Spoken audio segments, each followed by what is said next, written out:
So, excuse my rubbish mic as I will just continue talking about stuff and stuff. Okay, first of all, you were very vague in your request to draw fabric wrinkles. Do you mean shirts or clothes or pants or dresses or short dresses or skirts or, I don't know, short pants or plain sheets, a hanging sheet off the wall, curtains? Are you talking about tight, loose, droopy, fastened, stiff, or wide clothes? Are you talking about objects or contours beneath and under the clothes? Are you talking about the texture or reflection of the fabric itself? There's a lot of things to consider. But if you do want a general rundown about how fabric works in a general sense of what I know about it, then here are some basic information as you watch me draw this absolutely horrible drawing. So the three aspects, as with any other object in the world, are the highlights, the darks, and the midtones. Now, in fabric specifically, or in this case, let's assume it's cotton or something soft, the transition between the midtones are going to be very, very soft. In fact, so soft that there might not even be any highlights that are super obvious in terms of very sharp points of light that you might see on more reflective objects like metal.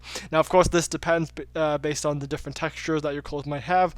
Say if you have synthetic clothes, or let's say you have that reflective raincoat or whatnot, the shadows and lights will look a lot more different compared to soft shirts and fabrics made of cotton. Easiest way to draw fabric is to use a reference. In most cases, I'm guessing you're going to be drawing fabric from clothing, if not, let's say, a piece of cloth over a table or something, a tablecloth.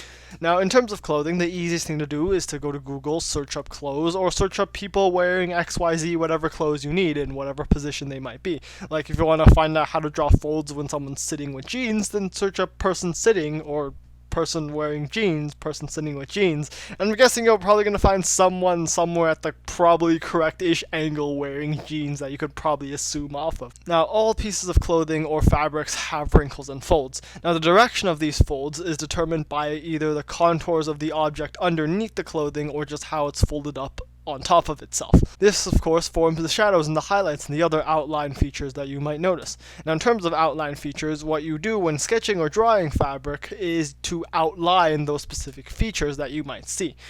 Now, this, of course, comes with experience, but generally, you should be able to use your eyes and common knowledge to pick out some distinct shapes, lines, or curves on the fabric. For example, you might be able to see lines, straight lines, or curved lines, shallow lines, maybe like an S or a C curve, or you may notice that it sort of curves and bunches up in a general area, and you can count exactly how many darks and shadows and lights there are. And of course, finally, depending on what medium you're using or what texture the fabric is, always remember that the hatching should be more or less directional depending on the stitching and the lining of the fabric if you want to be extra precise and to make it look like fabric and not just a really smooth piece of plastic, I guess. Now, if you get used to drawing fabric, it can be quite methodical and calming. Actually, probably not. I don't know. It's been a while since I've drawn fabric, actually, which is why this drawing looks so absolutely trash.